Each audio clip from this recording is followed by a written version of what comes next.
Buenas tardes a todos los participantes. Le damos la bienvenida a eh, este SAL webinar por nuestro aniversario, el cual se llevará a cabo con la presentación de la egresada Grecia Zavala Hidalgo, quien fue presidenta de ASME-UNAC, es egresada de la carrera de Ingeniería Mecánica de la Universidad Nacional del Callao, fue consultora energética y ambiental, actualmente es inspectora en Marine Consulta SAC. Y también contamos con la presencia de Dania Anaya Sánchez, que es estudiante de la carrera de Ingeniería en Energía de la Universidad Nacional del Callao, quien actualmente está realizando prácticas en Ocinermin. Además, cuenta con estudios en diseño fotovoltaico residencial e industrial con software, diseño de CFB conectados a red y mercado y desarrollo de la energía solar en el Perú. Sin más que decir, le damos pase a la egresada Grecia Zavala para comenzar la ponencia de hoy. Bueno, buenas tardes con todos. ¿Me confirman si se escucha bien, por favor? Liliana, ¿se escucha bien? Sí, Sí, sí. sí. Ya, ok, bueno. Bueno, como las chicas me presentaron, yo soy egresada de la carrera de Ingeniería Mecánica. Actualmente trabajo como inspector en Marine Consultants. Bueno, como todos, cuando comencé en mi vida profesional, comencé realizando prácticas preprofesionales. Y bueno, quería comenzar aclarando la duda, ¿no? ¿Qué es una práctica preprofesional? Una práctica preprofesional básicamente implica que un estudiante está realizando un trabajo, o sea, mientras estudia está realizando un trabajo. Ahora bien, las prácticas preprofesionales son aquellas que se realizan entre tres entes: el estudiante, la empresa y la universidad. Como me imagino la mayoría sabe, por lo menos los que están ahora en el UNAC, ha habido un cambio. Ahora hay un supervisor que ve el tema relacionado a las prácticas preprofesionales, quiere decir que se comunica con la empresa. Muy bien, entonces, sabiendo que es una práctica preprofesional, creo que hay algo que deberían tener en cuenta, que es muy importante: el hecho de que un practicante preprofesional tiene derechos. Tiene derechos de acuerdo a la ley, a ver, un ratito, si no me equivoco, es la ley 28.518, en la cual indica que un practicante preprofesional debe trabajar como máximo 30 horas semanales. Debe tener seguro, una remuneración adecuada y bueno, básicamente eso. Hay algunos derechos más, pero esos son los más importantes. ¿Por qué les indico esto y por qué me parece que es algo importante? Porque a veces sucede en muchas empresas que se da el abuso de los practicantes preprofesionales. Y esto es algo que ustedes es su derecho. Entonces, si se encuentran en una situación así, siempre recuerden que es su derecho como practicante laborar máximo 30 horas a la semana. Bien, en nuestra universidad, los practicantes preprofesionales es un prerequisito para la realización de la constancia de egresado. ¿Qué significa esto? Significa que tú tienes que tener mínimo 3 meses de prácticas prácticas pre o prácticas pro, para poder gestionar este trámite. Muy bien, entonces esa es la parte, por decirlo, legal, la parte eh, un poquito laboriosa con la universidad, tú con la empresa, ¿no? Ahora bien, ¿qué haces como practicante preprofesional? Este es prácticamente tu primer encuentro con el mundo laboral, tu primer trabajo dentro de tu carrera. Entonces, ¿qué haces? Bueno, un practicante preprofesional, cuando ingresa, se encuentra bastante con casos reales. Entonces, la universidad te prepara hasta cierto grado, con todo el tema de los cursos, la teoría. De repente, dependiendo a qué área estás especializado, porque a veces hay chicos que se especializan durante su periodo universitario, ya saben a qué rama van a ir, otros no.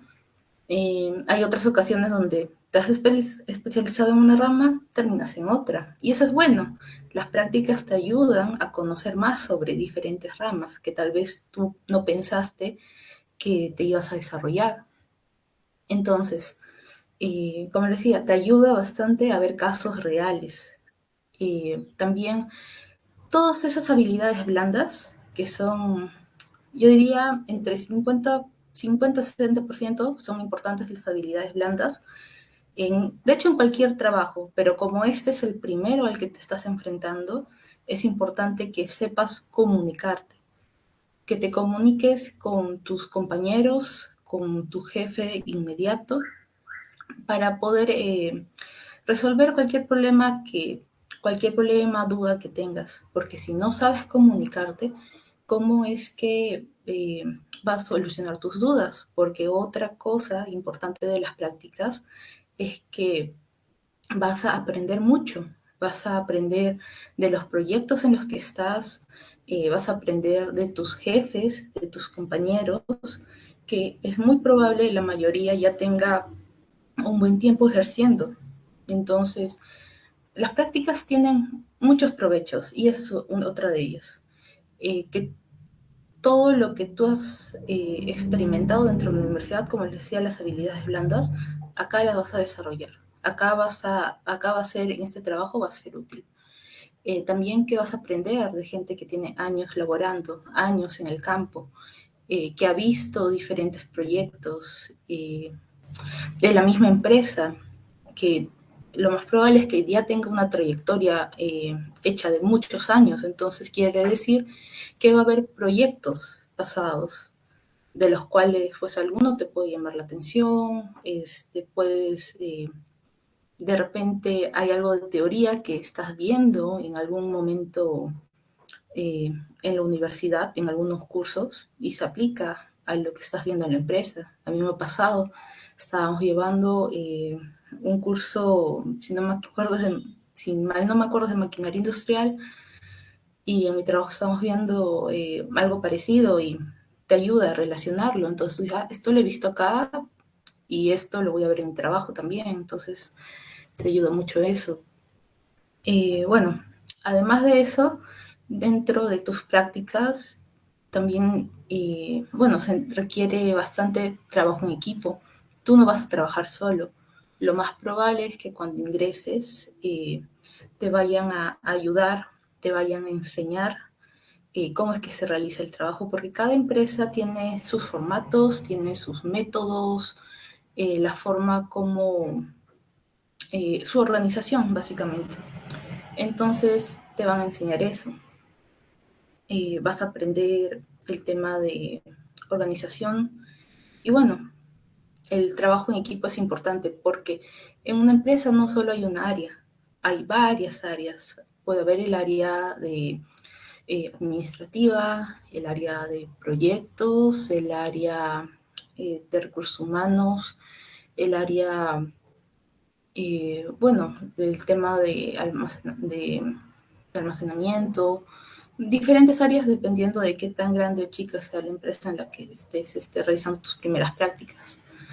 Entonces, entre estas áreas necesita haber comunicación. A veces tú solo, y dentro del misma área hay diferentes trabajadores. Imaginemos que estás en el área de proyectos. Tú como practicante te van a mandar a hacer de repente planos, de repente alguna documentación y ten en cuenta que si bien de repente no sabes cómo hacerlo bien, hay documentos pasados de los cuales tú te vas a guiar.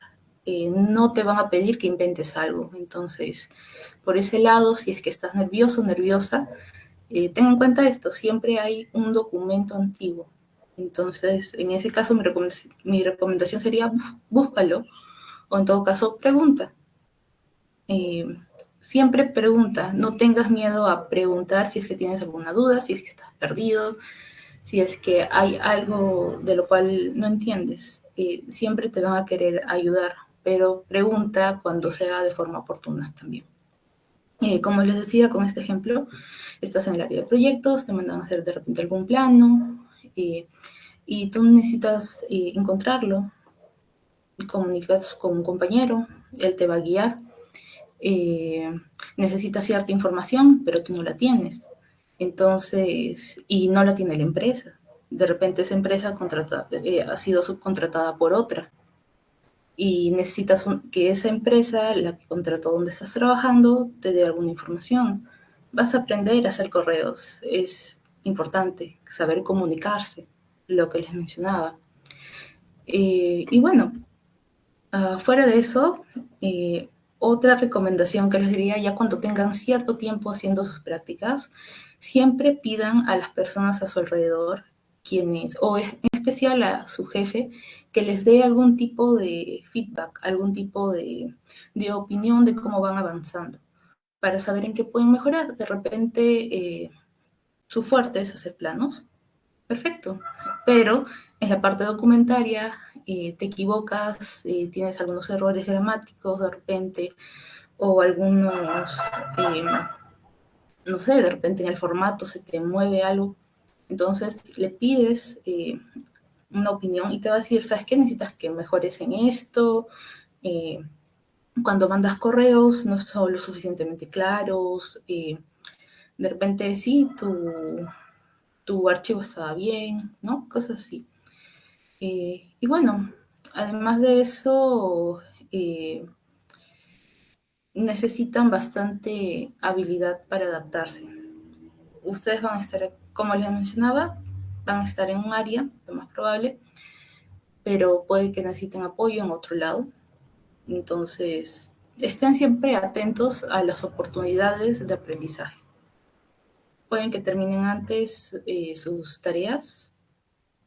Entonces busquen, de repente ahí pueden que encuentren el área ideal donde ustedes se sienten más a gusto eh, para desenvolverse en su carrera profesional, porque como les mencioné, este es solamente el primer paso dentro de toda su carrera profesional. Y bueno, siempre estén con bastante ánimo, busquen siempre que el ambiente laboral sea el mejor, el adecuado. Y eso me parece que es lo ideal. Siempre tener un ambiente laboral tranquilo. Realizas su trabajo y bueno, termina tu jornada de estudios, ¿no? Y si en algún momento sientes que estás muy sobrecargado, sobrecargada con actividades, entonces entre esas actividades y la universidad, siempre habla con tu supervisor a ver si hay alguna forma de bajar esa carga. Entonces, no pierdas el enfoque en la universidad o bien en el proyecto. Si necesitas ayuda, pide la ayuda.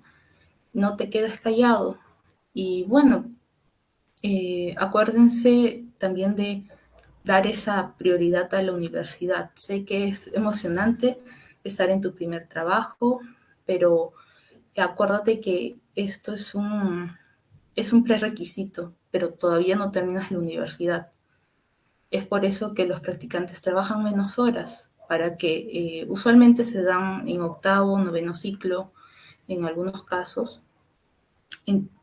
porque los horarios estudiantiles son en la noche, entonces dejas el resto del día para trabajar. Y bueno, esos son mis consejos. Le doy pase a Dani. Muchas gracias. Gracias. En breve estamos pasando con el estudiante Daniel Anaya, que nos va a hablar sobre la validación de las prácticas profesionales. Sí, buenas tardes con todos. Por favor, me confirman si se puede ver la pantalla, por favor.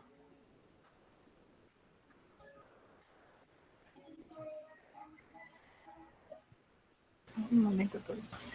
Sí, sí se ve, Dani. Unos minutos para poder comenzar con la transición de tu pantalla, por favor. Listo, listo.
Bien, ya estamos listos. Voy a comenzar con la exposición de hoy y vamos a hablar acerca de los consejos y, bueno, más que todo el tema de validación de prácticas preprofesionales, ¿no? Y también felicitar a la agrupación ASMEWIE por su aniversario, ¿no? Bien, en primer lugar, como ya había mencionado mi compañera Grecia, eh, la primera cosa que debemos saber aquí es por qué, ¿no? Deberíamos estar haciendo nuestras prácticas a partir de un determinado ciclo, ¿no? O quién nos exige ello, ¿no? Entonces, aquí nos vamos, por ejemplo, a los requisitos que nos piden para tramitar lo que es nuestra constancia de egresado o el documento que consta que nosotros hemos acabado nuestros cursos, ¿no? Todos los cursos de nuestra carrera. Entonces, ahí nos menciona justamente el requisito número 3, que se debe tener una constancia de prácticas preprofesionales con un periodo mínimo de 3 meses acumulables, ¿no? Entonces, esa es la razón, ¿no? Por la cual nosotros deberíamos, en primer lugar, tener una constancia de prácticas, ¿no? ¿Y quién nos va a reglamentar todo ello, ¿no? Todo el procedimiento de prácticas, se podría decir, ¿no? Hay un reglamento para ello, ¿no? Ese reglamento está aquí. Justamente es el más actual, es de este año, ¿no? O sea, del 16 de junio de 2021. Y este reglamento nos va a detallar todo el procedimiento, ¿no? Ese en sí es el reglamento para la gestión y supervisión de las prácticas preprofesionales, no solo para pre, ¿no? También para lo que es pro, ¿no? Y cumple para todos los estudiantes de la Universidad Nacional de Callao. Bien, luego de ello, vamos a entrar en lo que es qué instancias van a intervenir en este procedimiento, qué tipos de documentos van a salir a la luz, se podría decir, o tendríamos que tramitar, tendríamos que tener, ¿no? A lo largo de todo este proceso. Y en primer lugar tenemos en la actualidad lo que es el CERES, ¿no? O el Centro de Extensión y Responsabilidad Social de la Facultad, ¿no? En este caso, FIME, ¿no? Este organismo en sí no es que siempre haya estado a cargo de ello, en sí yo tramité estos documentos, bueno, algunos de estos documentos, cuando estaba encargado el punto número 2 aquí, que es la DOSEG, ¿no? La Dirección de la Oficina de Seguimiento de Graduado, pero ahora en la actualidad, con el nuevo reglamento que ha salido, el CERES es el que va a encargarse de la mayoría de documentos, los cuales estoy precisando aquí, como por ejemplo, la carta de presentación, el convenio de prácticas, el plan de aprendizaje y por último la resolución de canal, ¿no? En la cual a ti te designan un docente supervisor, ¿no? De la escuela profesional a la que perteneces. Bien, ahora, ¿cuál es la importancia de cada uno de ellos? Primero, por ejemplo, ¿no? La carta de presentación, como su mismo nombre lo dice, ¿no? Con eso tú te vas a presentar a una empresa, ¿no? ¿Y en qué momento tú te vas a presentar a ella? Por ejemplo, cuando tú ya has ganado algún tipo de concurso o ya pasaste por la etapa de entrevista, se podría decir que ya estás adentro, ¿no? De la empresa. Entonces, para formalizarte, ¿no? La universidad tiene que emitirte esta carta de presentación donde estarán constando todos tus datos como estudiante y que tú ya puedes hacer tus prácticas preprofesionales. ¿Por qué? Los alumnos de primeros ciclos, por ejemplo, todavía no pueden hacer prácticas pre. Entonces, a ellos no se les puede emitir una carta de presentación, ¿no? Para que vayan a practicar en primer ciclo, en segundo ciclo, en tercer ciclo, ¿no?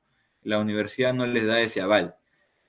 Luego, más adelante, vamos a precisar la cantidad de créditos mínimos. Para la FIME, más o menos serían aproximadamente séptimo ciclo, porque llevamos 22 créditos por ciclo aproximadamente, ¿no?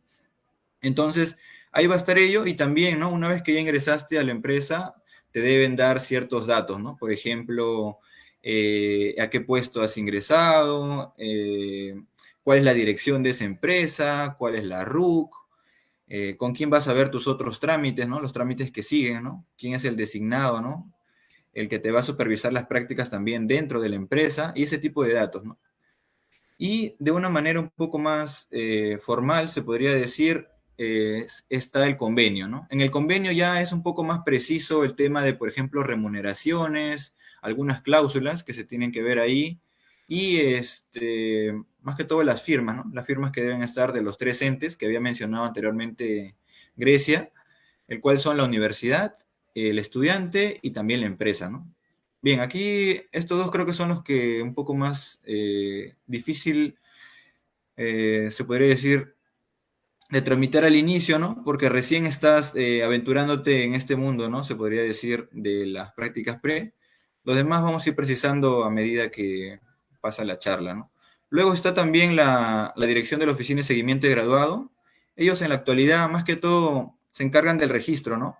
El registro a nivel universidad. O sea, ellos tienen la relación de todos los practicantes, ahorita dónde están laborando, ya sean practicantes preprofesionales como profesionales, ¿no? Y ya pues se encarga más que todo ello, ¿para qué, no? Para que le rindan cuentas al supervisor, ¿no? En este caso, el organismo supervisor de las universidades en educación superior es SUNEDU, ¿no? El cual se encarga de validar, bueno, de verificar más que todo, ¿no? Y supervisar esa información. Bien, el primer requisito que les había mencionado, el cual es la carta de presentación, se solicita al CERES y la solicitud, bueno, está en su página. De todas maneras, también el material que estoy presentando ahora, con los links y con la información, les he compartido a la agrupación ASMEWIE, y ahí también lo van a poder verificar, ¿no? Pero si lo buscan, rápidamente lo van a encontrar, ¿no? Hay un modelo de solicitud ahí, y está dirigido al actual director del CERS, por ejemplo, de la FIME, el cual es el doctor Palomino, ¿no? Para el caso de la FIME, ¿no? Y bueno, es una solicitud, creo que no van a tener muchas complicaciones en el llenado. Y aquí está el tema también que te piden de requisito, el récord académico, ¿no? Y justamente te piden para ver cuántos créditos tienes tú aprobados hasta el momento. Porque, como ya les había mencionado, estudiantes de primeros ciclos todavía no están avalados, o el reglamento no los avala para que hagan sus prácticas preprofesionales, ¿no? Entonces, a partir de más o menos séptimo ciclo, para el caso de la FIME, se va a poder ya presentarse a una empresa, postular y ya empezar con la realización de las prácticas, ¿no? Bien, luego los otros son datos básicos, la copia de tu DNI y datos de la empresa, ¿no? Aquí he detallado un poco más de los datos de la empresa, ¿no? Por ejemplo, la duración de las prácticas. En mi caso, ahorita tengo un convenio por 1 año, pero como mínimo puedes tener un convenio de 3 meses, ¿no? Puede ser de 4, de 5, de 6, hasta donde tú ya te conviertas en egresado, se podría decir, ¿no? Si comienzas tus prácticas en séptimo, puedes estar en séptimo, octavo, noveno, hasta décimo, ¿no? Y en fin, ¿no? En este caso también debe estar el cargo de la persona a quien se va a dirigir la carta de presentación. ¿Por qué, no? Porque esta carta te la va a emitir el CERS, pero tú también la vas a tener que firmar, ¿no? Entonces, luego de ello, va a tener que ser enviada al representante de la empresa, ¿no? En mi caso, por ejemplo, fue enviada a la gerencia de recursos humanos, ¿no? Bien, luego de que ya tienes tu carta de presentación, ¿no? Ya te has presentado ante la empresa, ya ingresaste ahí, ahora se firma lo que es el convenio, ¿no? Aquí en la primera parte está más que todo los datos que se consignaron en el primer documento, en la carta de presentación. Por ejemplo, este es el modelo del mío, ¿no? Van datos tanto de la universidad como del centro de prácticas y del centro de estudios, ¿no? Y aquí viene la parte importante del convenio, ¿no? Y aquí están las cláusulas, ¿no? Por ejemplo, ¿no? Te dice qué deberes debe tener el practicante, en qué área va a estar, cuántos meses va a durar tu convenio. El tema de remuneración también está en el convenio de prácticas preprofesionales. Aquí faltan algunas cláusulas más que, bueno, he recortado la imagen. Y por último, este convenio debe ser firmado, ¿no? También, ¿no? Por los tres entes. En este caso, el que representa a la universidad sería el director del CERS o del CERES, el representante de la empresa, ¿no? En este caso puede ser la gerencia de recursos humanos y el estudiante, ¿no? Nosotros. Bien, para estos tipos de documentos ya hay un formato establecido por el Ministerio de Trabajo, ¿no? El cual se pueden guiar. Por ejemplo, si ingresan a una empresa un poco más pequeña, puede que no tenga tal vez el área de recursos humanos, y tal vez le pidan a alguien, ¿no? que elabore su convenio de prácticas o su documento, ¿no? Sus documentos de ustedes. Entonces, para poder guiarse, pueden utilizar estos modelos que hay del Ministerio de Trabajo, ¿no? Para lo que son las prácticas pre. También hay un modelo para lo que es el plan de aprendizaje. Ahora, estos dos documentos, el convenio de prácticas pre y el plan de aprendizaje, van de la mano, ¿no? En mi caso lo saqué en diferentes tiempos, pero pueden realizarse al mismo tiempo, ¿no? Porque después esos dos documentos que estoy mencionando te van a servir para que te designen tu profesor encargado, ¿no? Bien, el plan de aprendizaje también ya hay un modelo y es más que todo para ver qué competencias tú vas a adquirir en todo ese tiempo que tú vas a estar haciendo las prácticas en la empresa donde ingresaste, ¿no? Bien, aquí está, por ejemplo, a qué se dedica la empresa. En mi caso, estoy en un organismo supervisor que se encarga de la regulación de actividades, ¿no? De energía, tanto hidrocarburos como electricidad y minería, ¿no? Y en lo que es el desarrollo ya del plan, aquí está, por ejemplo, qué objetivos se tienen, ¿no? O sea, objetivos de aprendizaje, más que todo, las actividades laborales que vas a realizar, competencias tanto a nivel técnico, le llaman competencias específicas, también competencias genéricas o transversales, por ejemplo, habilidades blandas que puedes adquirir a lo largo de tus prácticas, ¿no? Bien, una vez que se tiene tanto el convenio de prácticas pre como el plan de aprendizaje, ya firmado por los tres entes, entonces ahí recién puedes tú solicitar al mismo CERS que te designen un docente especializado, ¿no? en el área en el cual tú estás, ¿no? Le dicen especializado porque tiene que ser de tu escuela, ¿no? Para los que son de energía, lo ideal es que se les asignen profesores de energía y a los de mecánica, ¿no? Entonces, una vez que tú hayas presentado esos dos documentos, ¿no? Aquí está el convenio de prácticas, el plan de aprendizaje, simplemente le anexas la solicitud, ¿no?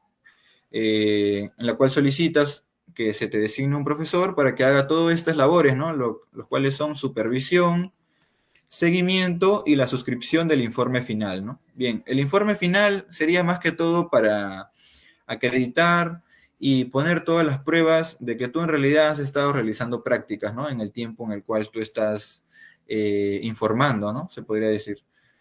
Y bien, la resolución, aquí por ejemplo tengo un modelo de resolución, sale una resolución del decano, ya quien se encarga de este trámite es más que todo el CERES, tú te encargas solo de solicitarle, el CERES ya lo deriva a decanato y sale la resolución decanal, una vez que sale la resolución ya te sale qué docente ha sido asignado, ¿no? Por ejemplo, aquí sale este cuadro, ¿no? Es algo también con otros compañeros a los cuales se les ha designado un docente, ¿no? Bien, luego de que ya tienes un docente designado, se tiene que elaborar el respectivo informe final, ¿no? Entonces, para eso, el docente supervisor, en este caso la FIME, va a utilizar ciertas herramientas o ciertos mecanismos, ¿no? En este caso, nuestro reglamento permite tanto visitas inopinadas como llamadas telefónicas y correos electrónicos que les pueden enviar a la persona que está supervisando las prácticas en el lugar donde ustedes están realizándolas, ¿no? Entonces, toda esa información ustedes deben darla al supervisor para que él pueda contrastar también, ¿no? Y bueno, en mi caso, en la actualidad, con mi docente supervisor, hemos hecho un formato, por así decirlo, hemos acordado un formato en el cual yo tengo que reportarle mensualmente lo que estoy haciendo durante el mes, ¿no? Qué actividades he estado haciendo, qué competencias he ido adquiriendo, y en base a ello se va a elaborar lo que es el informe final, ¿no? Bien, una vez que ya está el informe final, el cual es más que todo emitido al final de que tú realizas todas tus prácticas, ¿ya? Ahí recién tú ya solicitas a la empresa lo que es, tanto puede ser una constancia o un certificado de prácticas pre, ¿no? En el cual debe constar sí o sí el periodo de la práctica, como ya habían mencionado antes, es mayor a 3 meses acumulables, y también que la empresa está conforme, ¿no? Con el desempeño del estudiante, ¿no? Esos dos puntos deben estar en la constancia de prácticas pre. Y bueno, anexado aquí una declaración jurada, ¿no? Que es, bueno, es simple, ¿no? Luego de ello ya inicia el tema de validación de prácticas, ¿no? Toda esta documentación entra a lo que es un expediente y ya de eso se encarga el CERS, ¿no? Se le envía toda la información, el informe final, la constancia de prácticas preprofesionales, y ellos se encargan del registro, el registro del cual va a ser coordinado, ¿no? Con la Oficina de Seguimiento de Graduado de la universidad, ¿no? Una vez tengas todo ello, ya vas a poder cumplir con el requisito número 3 para tramitar tu constancia de egresado una vez terminados todos los créditos de tu carrera, ¿no? Bueno, los créditos mínimos. Bien, ahora también un poco comentarles también cómo fue, ¿no? Mi postulación a Ocinermin, a las prácticas pre, y aquí he detallado de manera resumida las etapas, ¿no? Lo primero que pasa, por ejemplo, aquí en el tema de concurso público, porque en la mayoría de casos, por no decir todos, si tú quieres entrar al sector público, va a haber un concurso, ¿no? No es como el tema del sector privado, en el cual tal vez tienes contactos, ciertos contactos en los cuales te pueden poner más, de una manera mucho más sencilla en un puesto sin tanto trámite, ¿no? Entonces, este también es otro tema un poco más complejo, porque si tú quieres seguir tus prácticas pro en un sector público, tienes que volver a concursar, ¿no? Entonces, el concurso que tú ganas en las prácticas pre solo es pre nada más, ¿no? Una vez que tú concluyes como estudiante, tienes que volver a postular al sector público para seguir haciendo prácticas pro. Bien, una vez que te evalúan la hoja de vida, ¿no? Es un formato más que todo que ellos te dan, en los cuales ellos establecen qué información requieren de ti, ¿no? Por ejemplo, si manejas cierto software, por ejemplo, el Office es muy básico, ¿no? Tal vez te pueden pedir otros tipos de software, tal vez también te piden tu nivel de inglés o qué otros idiomas tú dominas o en qué nivel estás. Luego, si has realizado prácticas en algún otro lado, o qué tipo de experiencia también tienes, ¿no? También te preguntan si tienes familiares, por ejemplo, al lugar del sector público donde estás postulando, ¿no? Y por ahí ciertos requisitos. La cuestión aquí es que ellos ya tienen una plantilla con todos los datos que te van a pedir, ¿no? Y eso se publica, ¿no? Como es público, cualquier persona que entre a la página lo puede saber, ¿no? De cualquier organismo del Estado. Entonces, ahí ya no hay mucha diferencia en, por ejemplo, que cada persona tenga que hacer su propio CV. No, no, no, no, no. Todos llenan la misma plantilla, se podría decir que es un formato Excel, ¿no? Y bien, luego de haber pasado por la evaluación de la hoja de vida, ¿no? Hay personas que llenan bien la hoja de vida, hay personas que no la llenan bien, ¿no? Entonces, las personas que lo llenaron correctamente van a pasar a la siguiente etapa, ¿no? Ese es el primer filtro, se podría decir, ¿no?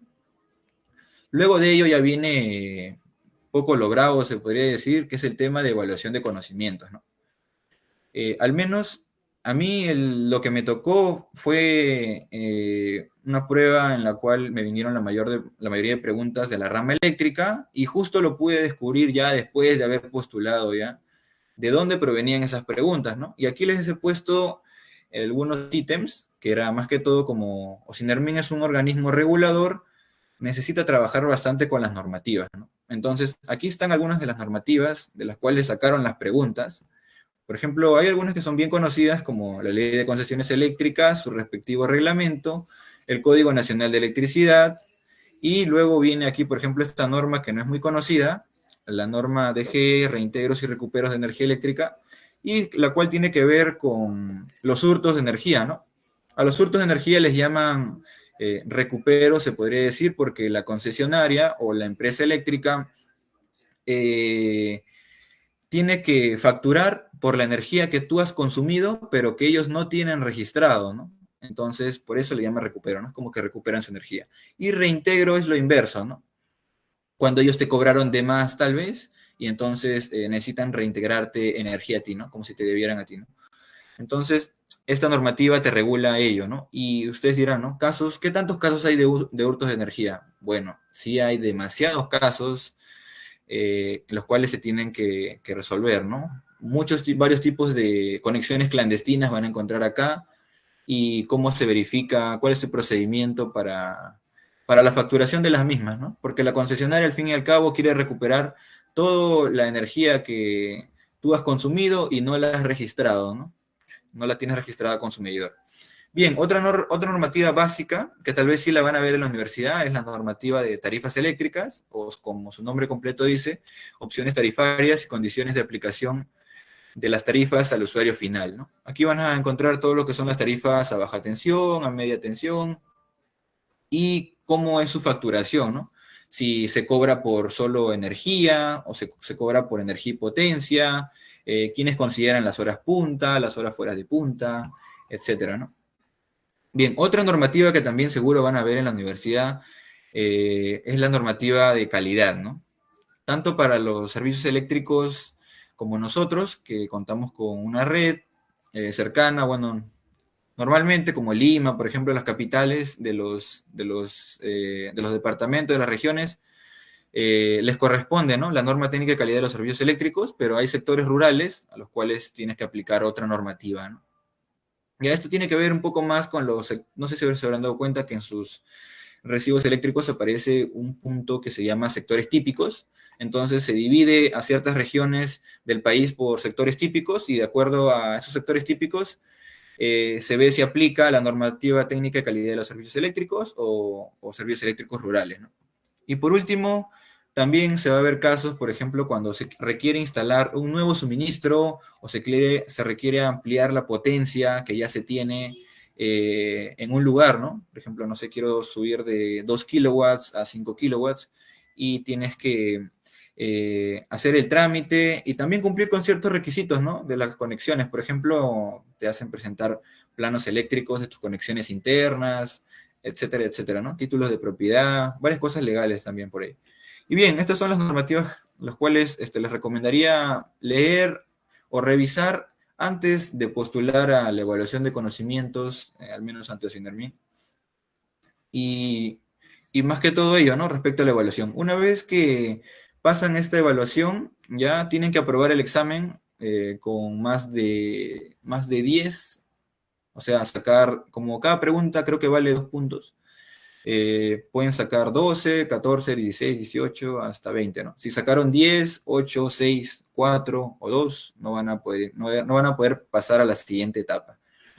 Bien, la evaluación psicológica, bueno, en mi caso fue virtual, es más que todo llenar ciertos cuestionarios virtuales, te dan, es más que todo un requisito, ¿no? No es que obtenga un puntaje adicional, similar a la hoja de vida, es más que todo un filtro para ver que se está cumpliendo, ¿no?, los requisitos, ¿no? Algo que puedo tal vez rescatar aquí de la evaluación psicológica es que te hacen resolver preguntas tanto de razonamiento matemático, para saber si tienes lógica, ¿no?, de razonamiento verbal también, para ver cómo está un poco tu redacción, y ¿no?, de temas psicológicos tal vez de cómo responderías a ciertas situaciones, ¿no?, y algunos valores tal vez que has ido desarrollando, ¿no?, con los cuales tú cuentas. Bien, otro filtro creo que importantísimo, ¿no?, al menos para mí fue muy importante el tema de entrevista personal. Aquí fue lo decisivo, ¿no?, porque ya después de la entrevista personal ya se publican los resultados, ¿no? En entrevista personal, aquí les he puesto 4 recomendaciones. En primer lugar, tener información acerca de la empresa y en este lugar, más precisión en específico, el área donde tú postulas, ¿no? Por ejemplo, ¿no?, la empresa mío es de actividad regulatoria, ¿no? Tendrías que saber algo tal vez de tarifación eléctrica o normativa, ¿no es cierto? Y el área donde postulaba, en mi caso, que es la Secretaría Técnica de los Órganos Resolutivos, más que todo, ver cómo se resuelven las controversias, ¿no?, los reclamos de usuarios de electricidad, ¿no? Y también, ¿no?, cuando ellos publican su convocatoria, ponen a qué puesto tú vas a estar y las actividades que tú vas a desarrollar una vez hayas ganado, ¿no? Entonces, más que todo lo que hace un practicante pre es apoyo a los ingenieros, ¿no? Los ingenieros ya tienen ahí años, hasta décadas se podría decir. Entonces, muchas veces se sobrecargan y, bueno, los practicantes entran como apoyo, ¿no? Y bueno, así me ha pasado, al menos este es mi caso. Y bueno, también contar, o bueno, exponer de manera muy segura cómo tú te has ido relacionando tal vez anteriormente con el puesto al cual estás postulando, ¿no? Si tienes alguna experiencia relacionada al puesto, genial, ¿no? Sería muy bueno que lo digas. Por último, ¿no?, en la parte final de mi entrevista, pude resaltar algunas habilidades mías, algunos logros tal vez, Habilidades, por ejemplo, más que todo las habilidades blandas en el tema de entrevista personal, ¿no? Si tienes una comunicación efectiva, si tienes capacidad de liderazgo, trabajo en equipo, tal vez alguna habilidad técnica, saber redactar correctamente, el tema de ortografía, ¿no? Que te va a servir, por ejemplo, para redactar algún informe, algún documento, ¿no? Y logros sobresalientes, si has ganado algún concurso, tal vez, si tienes un trabajo de investigación publicado o algo así, ¿no? Ya va a depender de cada uno, ¿no? También el tema de quinto superior está aquí, ¿no? Como logro sobresaliente. Si eres primer puesto, mucho mejor. Y por último, el tema de cordialidad, ¿no? A mí me parece muy importante esto porque ya te da a entender que estás hablando con una persona un poco más madura, no con un estudiante cualquiera. El tema de respeto, ¿no? Saber tratar a la otra persona con la cual tú estás hablando, con la cordialidad que se debe, ¿no? No tratarlo de tú a tú, sino tal vez de estimado, de señor, de ingeniero, de doctor, ¿no? Y más que todo el tema de valores, ¿no?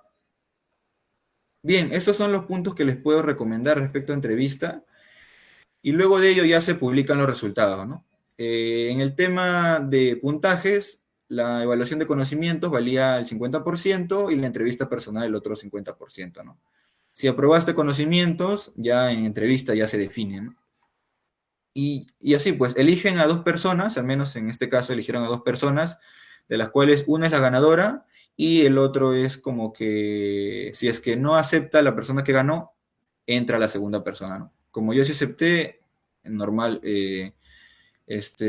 pude seguir el procedimiento, ¿no? Y ya bueno, luego de la postulación ya sigue el tema que les había explicado anteriormente ya, el cual es la validación, ¿no? Viene el tema de la carta de presentación, el convenio de prácticas, que en mi caso lo hizo la Gerencia de Recursos Humanos, y ya les expliqué todo eso anteriormente.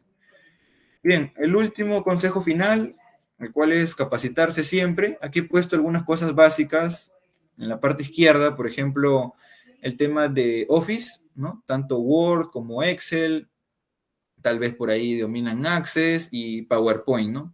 Para lo que son las presentaciones. Otro software aparte, ¿no? El AutoCAD, para nuestro caso, ingeniería, para gestión de proyectos, saber elaborar los cronogramas, está el MS Project, y por ahí para hacer informes dinámicos está el Power BI, ¿no? Y bueno, de la mano, ahorita en el siglo XXI se está tomando mucha importancia lo que son los idiomas, ¿no?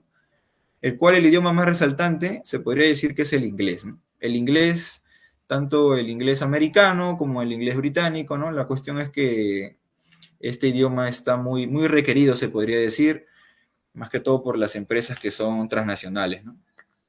Bueno, aquí a la parte derecha, algunos software que les recomiendo tal vez para la parte en la cual yo estoy estudiando, el cual es solar fotovoltaica. En el caso que quieran adentrarse en este rubro de las energías renovables y quieren comenzar con energía solar, les recomendaría tal vez llevar estos software, el cual el más potente aquí creo que es el PVSYST, ¿no? Para temas un poco más comerciales, tal vez el Helioscope, ¿no? Un poco más sencillo de utilizar.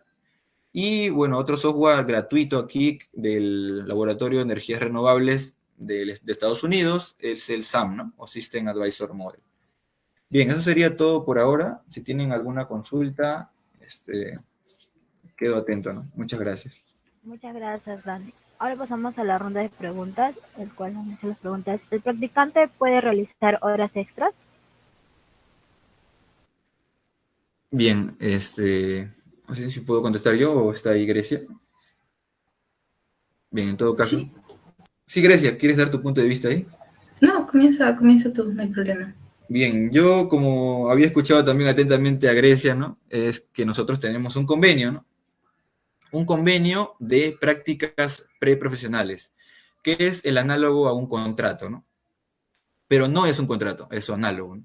Entonces, ahí se establece claramente cuál es tu horario de trabajo y también se podría decir todas tus responsabilidades, todos tus deberes, ¿no? Y el tema de tu remuneración, o sea, ya está fijado, ya está pactado, ¿no? De manera formal, yo diría que no se puede hacer horas extras, de manera formal, ¿no?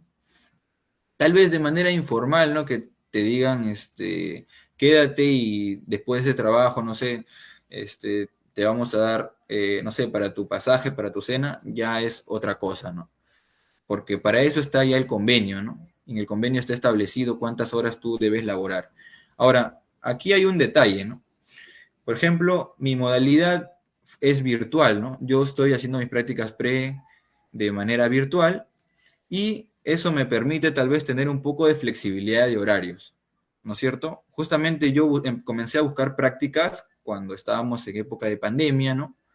Y justamente como no se podía salir, ¿no? Por esto del aislamiento, entonces encontré las prácticas de modalidad virtual y tal vez por ese motivo no estoy tan ajustado tal vez a los horarios, ¿no? Porque mi horario, si es que fuese presencial, sería desde las 8:30 de la mañana hasta las 3:30 de la tarde, pero eso no impide que como yo estoy virtual pueda enviar correos o entregar el informe tal vez en la tarde o tal vez un poco más temprano, ¿no? Y eso sería un detalle tal vez, ¿no? Gracias. Gracias. Le sigo con la siguiente pregunta. Si la modalidad formativa laboral culmina superado los 12 meses sin que la persona haya gozado del descanso anual, ¿corresponde un pago por este concepto? De eso, justamente la ley que les mencionaba, la ley 28.518, dice que después de cada 6 meses de prácticas le corresponde una subvención adicional, que es igual a media subvención económica mensual. Me parece que es algo así como la gratis, me parece, pero bueno, esto es en el contexto de un contrato formal, ¿no?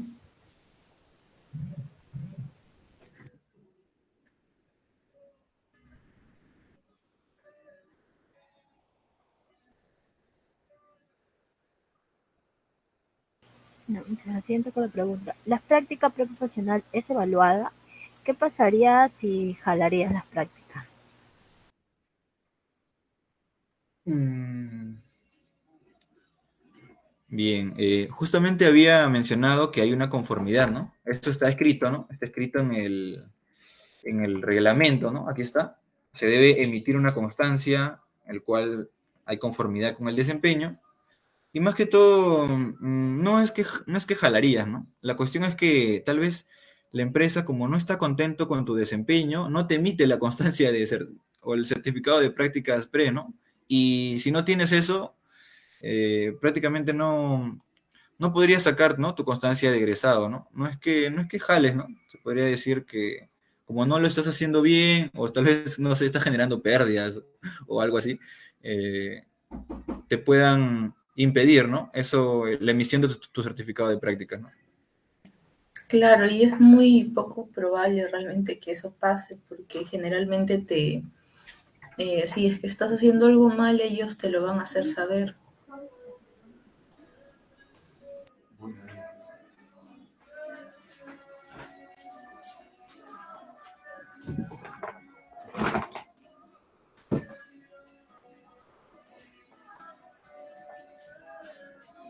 Ya, bueno, siguiente con la pregunta.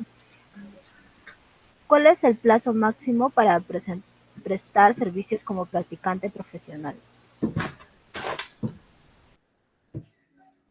Bien. Justo eso sí lo había mencionado. En primer lugar, vamos a pegarnos un poco a la norma. Entonces, justamente ahí también vi otra pregunta relacionada, la cual nos dice que debemos tener 150 créditos, ¿no? Como mínimo para empezar estos trámites. Entonces, pongámonos en el plazo máximo, ¿no? Tú cumples tus 150 créditos o estás en el sexto ciclo, coma algo, ¿no? Y un poquito más, ¿no? Entonces, a partir de ahí ya tú puedes empezar a hacer tus prácticas, ¿no? Estás en el sexto y algo, ¿no? Comenzando tal vez, ni siquiera has empezado séptimo, ¿no? Entonces, estando octavo, noveno, décimo, ya tendrías un año y medio, a un poquito más tal vez, para que tú estés todo ese tiempo. Ahora, la cuestión es que tu convenio se hará por tanto tiempo, esa es la cuestión, ¿no? Al menos aquí en el sector público, los convenios que se hacen, creo que tienen como máximo un año para los practicantes. creo que es por un año. Entonces, encontrar también prácticas por 2 años, tal vez en un solo lugar, sea un poco complicado, pero lo que sí puedes estar haciendo es seguir haciendo prácticas a partir de los 150 créditos, ¿no? Ya hasta que seas egresado, mejor dicho, ¿no? Si es que por ahí, no sé, tal vez estás jalando cursos y no llegas a décimo fácilmente, ¿no? Por ahí te den un curso, 2 cursos. Entonces, puedes seguir haciendo prácticas, ¿no? Por todas las empresas que puedas pasar a partir de que ya hayas cumplido tus 150 créditos, ¿no? Sí, y bueno, como practicante profesional, puedes hacer las prácticas hasta antes de la obtención de tu título profesional, porque, bueno, no sé si lo sabrán, pero cuando tú terminas todos tus cursos, el primer constancia que tienes como profesional es tu constancia de egresado. Después se realiza tu grado de bachiller. Finalmente, realizas tu sustentación de tesis y te titulas como ingeniero. Ahora, entonces, en ese periodo, a veces cuando ustedes buscan prácticas profesionales, perdón, pueden ver que de los requisitos les piden usualmente egresados o bachilleres. Entonces, se ajusta bastante a la norma, por lo menos que tenemos en la UNAC, que es que puedes hacer tus prácticas profesionales hasta antes de la obtención del título profesional, y estas no deben exceder de un año. Casi todas las empresas, como dijo Dani, hacen el contrato de un año. Bueno, se acabó la pregunta. Muchas gracias. Muchas gracias a los ponentes y gracias a los participantes. Esto ha sido todo por hoy.